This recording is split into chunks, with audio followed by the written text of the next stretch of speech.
Namaste, this is Monica from Ālaya Yoga, India. And I'm here today to take you all through certain asanas, maybe just 4 and 5 asanas, which are very good for mental calm, reducing your stress and anxiety levels. I always seek these asanas. I always get back to these asanas when I feel stressed personally. So I'm really convinced about spreading this wisdom that I have received from my own practice, and I would like to share with all of you all. So let us get started. You can just start sitting in a cross-legged position, keeping your spine straight. Your hands can be just resting upon your knees, closing your eyes. We will start with small breath awareness.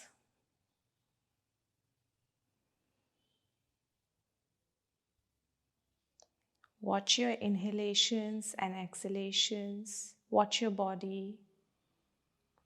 Watch yourself, your posture. See if your spine is straight, if your shoulders are relaxed, your neck is in the same line with your spine.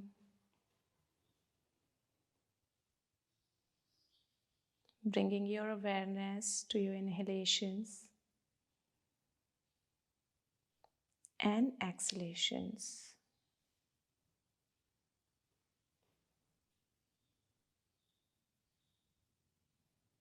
Slowly open your eyes. Let me take you all through the asanas now. So what we have done just now is breath awareness. Again, you can always get back to just the breath awareness. If you are not in a place wherein you can practice asanas, you can always on your office chair or wherever you are, in a party or outside, if you feel stressed, if you feel some kind of anxiety, you can just hold yourself, catch hold of your breath, close your eyes, start watching your breath. It will do wonders, and you will feel that there would be sudden reduction in your anxiety. So this is one. Now to the second asana, I would like all of you all to stand. So you can place your feet about 1 feet distance apart, away from each other. Clasps your fingers behind your back, so interlacing your fingers behind your back. Open your chest with an inhale. Open your chest. Give a nice space between your abdomen and your chest, lengthening your spine. Inhale, look up. Exhale, slowly bend forward. If your hamstrings are tight, you can just bend your knees and then fold forward. Our purpose here is taking our head down. Let it hang towards the floor. Let the blood circulate towards your head.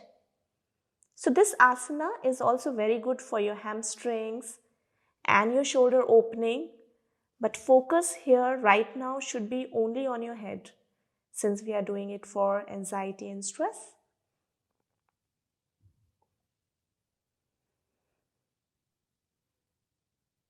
Slowly with an inhale, coming all the way up. You can place your palms back on your hips and just relax. Now from here, you can increase your stance, the second asana, keeping about 4 feet distance apart, strongly grounded to the floor. So make sure your feet have equal weight of your body and your hips, your tailbone is not going out, your tailbone is tucked in. Again, placing your hands on your hips. Inhale, lift your chest up, giving a nice space in your abdomen. Exhale, folding forward from your hips, not rounding your spine, keeping your spine straight. So as you go down slowly, release your hands. Keep your hands on the floor. Your shoulders are in the same line as your wrist. Inhale, look up. Exhale, folding forward. Reaching the head of your crown, the crown of your head, basically, to the floor. Again, keep yourself strongly grounded. Your weight is equally distributed. Let the blood flow to your head. Let your hamstrings stretch.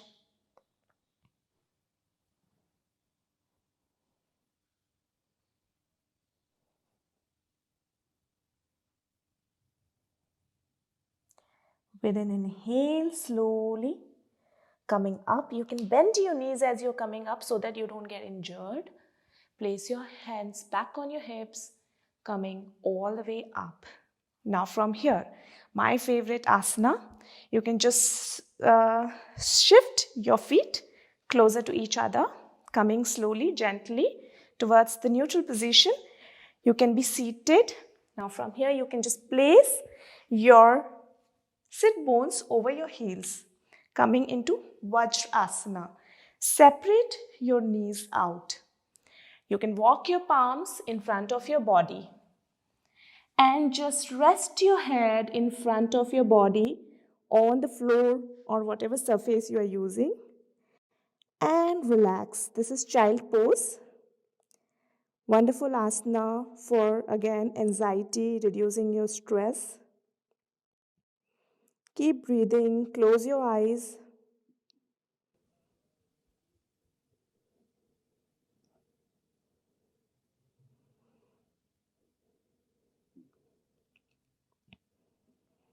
Now from here, let me get into the next asana which you can practice, which is also very good for deep breathing.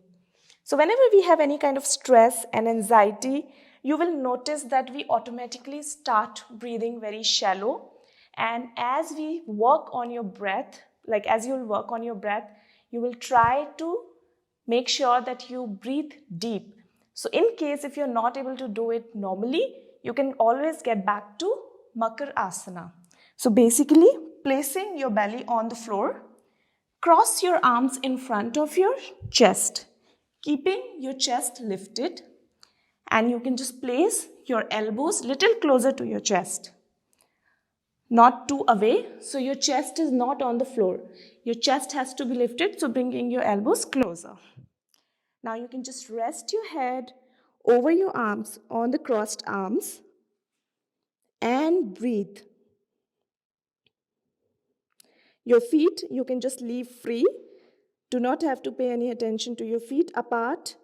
They can be apart or little together, but just let them be free, falling down on the floor. Your whole focus goes on your breath.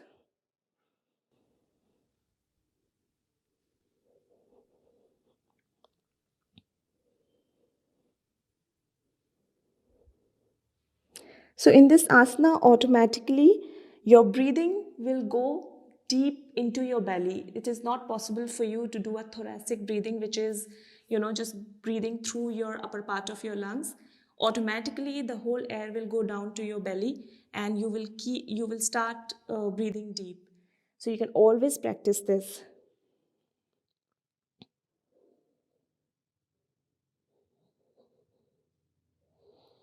Feel your belly touching the ground, the rise and the fall, and relax.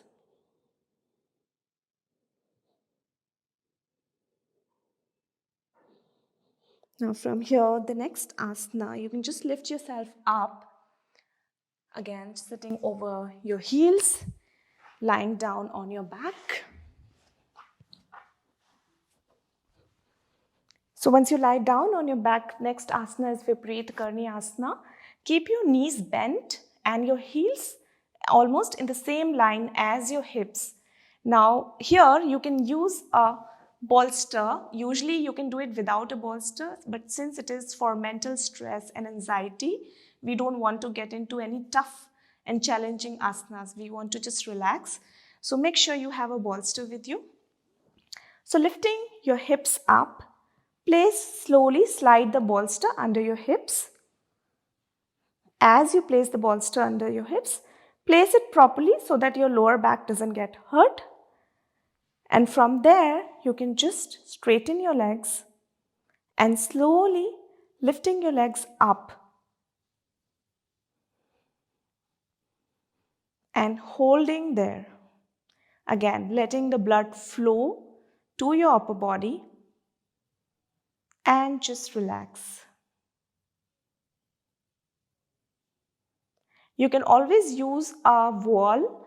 If you're not able to do it completely without the support of the wall, you can get to the wall and hold this asana for maybe 15 breaths, 20 breaths, giving enough time for your blood to flow to your upper body and to your head. Slowly, you can just bend your knees, bringing your foot down. Again, lift your hips up.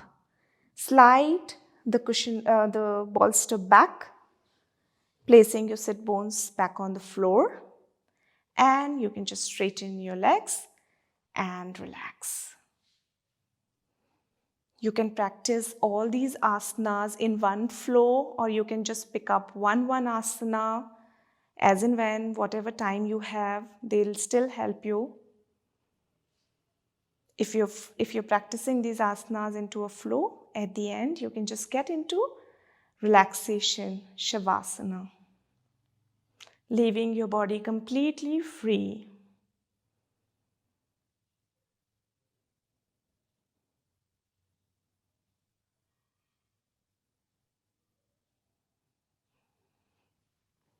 So hope all of these asanas will help you. You can, especially I have mentioned about the breathing, breath awareness in the beginning. You can do it anytime, anywhere. All other asanas, also makarasana, you can do it anytime, anywhere. There are no contraindications as such. But for certain asanas like Padangusthasana, which we did first, make sure that you're supporting your knees very well. So you can always bend your knees. Even in Prasarita Uttanasana, you can bend your knees and then fold forward. But otherwise, all of these asanas is wonderful for your mental well-being, and I hope these will really help you. And with that, I'll finish this session. Thank you so much. I'll join you in the next session. Thank you.